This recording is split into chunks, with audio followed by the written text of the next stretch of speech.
आपका हमारी आध्यात्मिक यात्रा में हार्दिक स्वागत है। आप सुन रहे हैं शिव महापुराण, जो सनातन धर्म के ही अनमोल ग्रंथों में से एक है। इस श्रृंखला में हम आपके लिए ही इस दिव्य ग्रंथ के प्रत्येक अध्याय का शाश्वत पाठ प्रस्तुत करेंगे। आइए इस ज्ञान और धर्म की ही यात्रा को आरंभ करें। भगवान महादेव की महिमा और उपदेश से ही सजी इस पावन कथा के साथ ही ओम नमः शिवाय। 28वां अध्याय से शंखचूड़ का विवाह। संत कुमार जी बोले कि अब जब जीव वह से उपदेश से ही शंखचूड़ पुष्कर में जाकर कठिन तप करने लगा, तब कितने ही दिनों तक उसने एकाग्र मन को गुरु के दिए हुए उपदेश के अनुसार ही इंद्रियों को बस कर प्राप्त मंत्रों का जप किया। सब लोग पितामह ब्रह्मा जी उसे वर देने आए। दानवेंद्र ने स्तुति कर ब्रह्मा जी को प्रसन्न किया। ब्रह्मा जी ने कहा कि ब्रह्मा को उसने कहा कि मुझे देवता न जीत सके।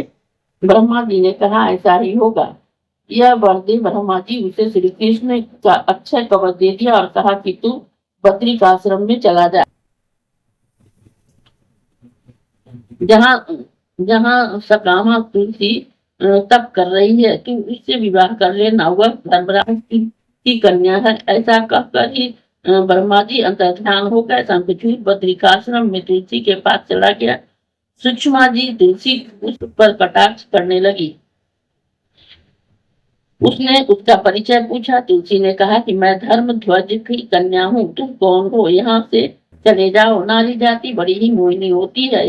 यह ब्रह्मादि को कोई भी इसके समान होती है। इस पर उसने अपने को कामी होने से निर्दोष प्रमाणित किया और यह भी कहा कि मैं यहाँ ब्रह्मा जी की आज्ञा से आया हूँ।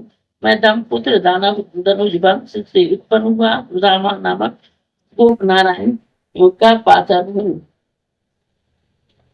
तू इस समय राधिका के साथ से ही मैं दानव हुआ हूँ। श्री कृष्ण के प्रसाद का अवश्य जानता हूँ। ऐसा कहकर ही मैं शंखचूड़ मौन हो गया।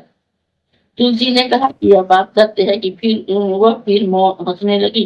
तुलसी ने कहा कहीं पुरुष संसार में धन्य है, वही पुरुष संसार में धन्य है जो स्त्रियों से पराजित न हो। तुमने अपने विचार से ही पराजित किया है।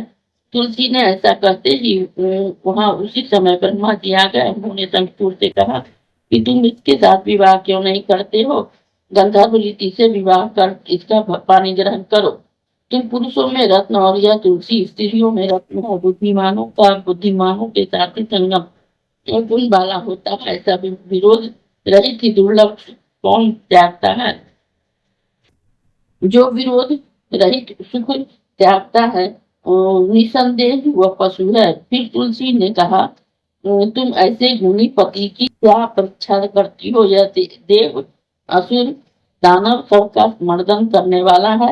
इसके साथ ही विवाह कर तू निरंतर सब लोगों में विहार कर अंत में श्री कृष्ण के गोलोक को प्राप्त होगा और वैकुंठ में इसी चतुर्भुज को तू फिर प्राप्त होगी। ऐसा आशीर्वाद दे ब्रह्मा जी अपने लोक को चले गए। दानव भी गंधर्व रीति से उससे विवाह कर अपने पिता के स्थान को प्रस्थान किया। अब वह अपने अनेक सुंदर स्थानों में जाकर तुलसी से रमण करने लगा। इस अध्याय के श्रवण हेतु आपका हृदय से धन्यवाद। हम आशा करते हैं कि शिव महापुराण की यह दिव्य कथा आपको आध्यात्मिक शांति और गहन ज्ञान प्रदान कर रही होगी। कृपया अगले अध्याय के लिए हमारे साथ जुड़े रहें और अपने सुझाव एवं भावनाएं कमेंट के माध्यम से अवश्य साझा करें। धर्म, भक्ति और ज्ञान की इस पावन यात्रा में आपका साथ हमारे लिए अत्यंत मूल्यवान है। ओम नमः शिवाय। यदि यह प्रस्तुति आपको पसंद आई हो, लाइक करें, कमेंट करें, सब्सक्राइब जरूर करें, बेल आइकॉन दबाना ना भूलें ताकि अगला अध्याय आपसे छूटे नहीं। और इस पावन ज्ञान को ही शेयर करें अपने परिवार और मित्रों तक।